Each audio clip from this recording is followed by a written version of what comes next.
சஸ்வான் chilli paste எப்படி செய்யறதுன்னு பார்க்கலாம். காஷ்மீரி மிளகா 100 கிராம், காஞ்சி மிளகா 100 கிராம், பச்சை மிளகா 100 கிராம், பூண்டு 50 கிராம், இஞ்சி 50 கிராம், வெனிகர் 125 கிராம், தண்ணி 1 லிட்டர். இதெல்லாம் ஊற வைக்கணும். 24 மணி நேரம் ஊற வைக்கணும். ஊற வச்சதுக்கப்புறம் தான் பாயில் பண்ணி அரைக்கணும். இப்போ ஊற வைக்க போகிறோம் நம்ம.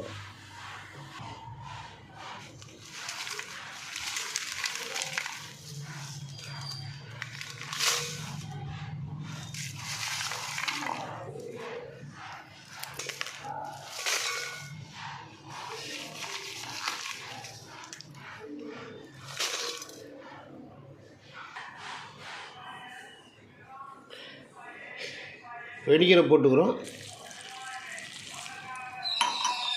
1 லிட்டர் தண்ணி ஊற்றிக்கிறோம்.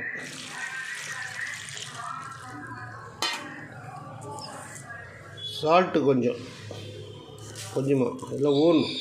24 hours ஊறணும். அதுக்கப்புறம் தான் மீதி எல்லாம் போட்டாச்சு. இப்போ நம்ம மூட போகிறோம். 24 மணி கழிச்சு நம்ம தண்ணி போடணும்.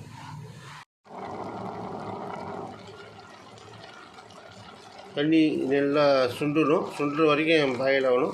சுண்ணா கூட அரைக்கும் போது தண்ணி அவுட் பண்ணக்கூடாது. தண்ணி அதிலே ஊற்றி பேஸ்ட்டுக்கு அரைச்சி யூஸ் பண்ணிக்க வேண்டியது தான்.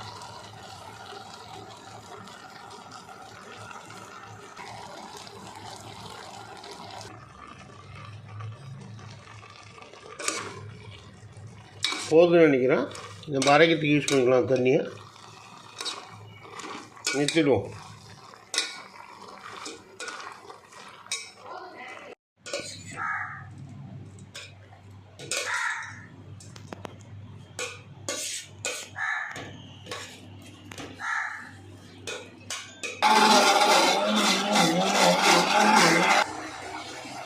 சஸ்வான் சில்லி சாஸுக்கு தேவையானது கார்லிக் ஒரு 25 கிராம், செலரி ஒரு 3 leaf, pepper 1 table spoon, sugar 3 table spoon, green chilli sauce 3 table spoon, soya sauce 1 table spoon, chilli oil ஒரு 250 கிராம். இதை சாப் பண்ணிப்போம். நம்ம சஸ்வான் சில்லி சாஸ் தாளிக்கணும். சஸ்வான் சில்லி சாஸ் அதுக்கு பூண்டு போட்டுக்கணும். 250 கிராம் ஆயில். பூண்டு நல்லா செவந்ததுக்கப்புறம் செலரி போட்டுக்கணும்.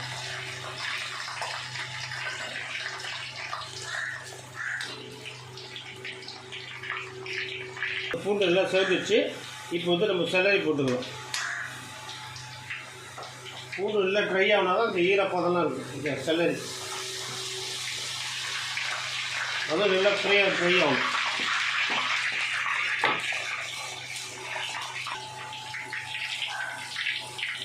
எல்லாம் செவந்துச்சு. இப்போ நம்ம சில்லி அரைச்சி வச்ச சில்லி தான் போடுறோம். நம்ம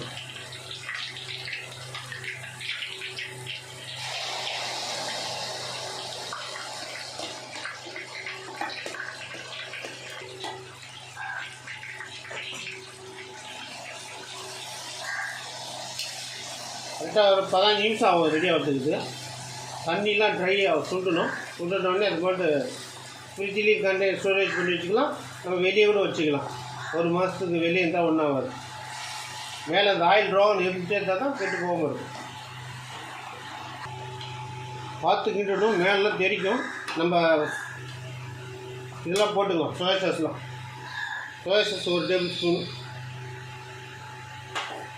சுகர் 3 டேபிள் ஸ்பூன்,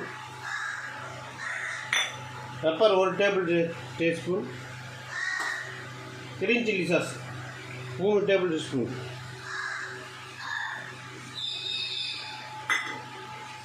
உப்பு கொஞ்சோண்டு அது போட்டுக்கலாம். உப்பு ரொம்ப தேவையில்ல. நம்ம சமைக்கும் போது போடும்போது தேவைப்படும். இப்போ அரை உப்பு இருந்தால் போதும். உப்பு கொஞ்சோண்டு தான் போதும். அரை இருந்தாலே போதும்.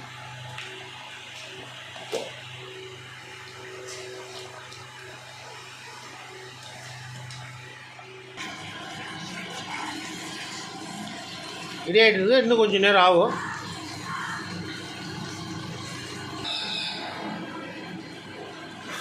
ரெடியாச்சு. நம்ம ஆஃப் பண்ணிடலாம் அடுப்பை. சூடு ஆறினோடனே கண்டெய்னர் எல்லாம் ஸ்டோரேஜ் பண்ணிக்கலாம்.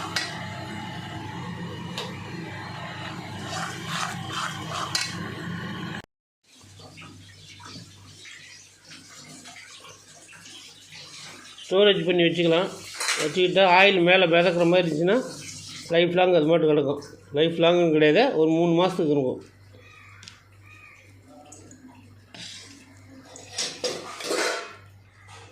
எடுக்கும்போது இந்த ஆயில் இருக்கிற மாதிரி எடுக்கணும். ஆயில் எடுக்கக்கூடாது, ஃபுல்லாக ஆயில் அப்படியே இருக்கணும். ஆயில் இருந்தால் தான் அப்படியே லைஃப் வரும். கண்ணாடி பாட்டிலையும் ஸ்டோரேஜ் பண்ணி வச்சுக்கலாம். நீங்கள் கண்ணாடி பாட்டில் ஸ்டோரேஜ் பண்ணி வச்சுக்கலாம், ரொம்ப நாளைக்கு இருக்கும். பிளாஸ்டிக் பாட்டிலையும் ஸ்டோரேஜ் பண்ணி உடனே காலி பண்ணுறதுனா பிளாஸ்டிக் பாட்டில் வச்சுக்கோங்க. பிளாஸ்டிக் டப்பாவில் ஃப்ரிட்ஜில் வச்சுக்கலாம் நீங்கள்.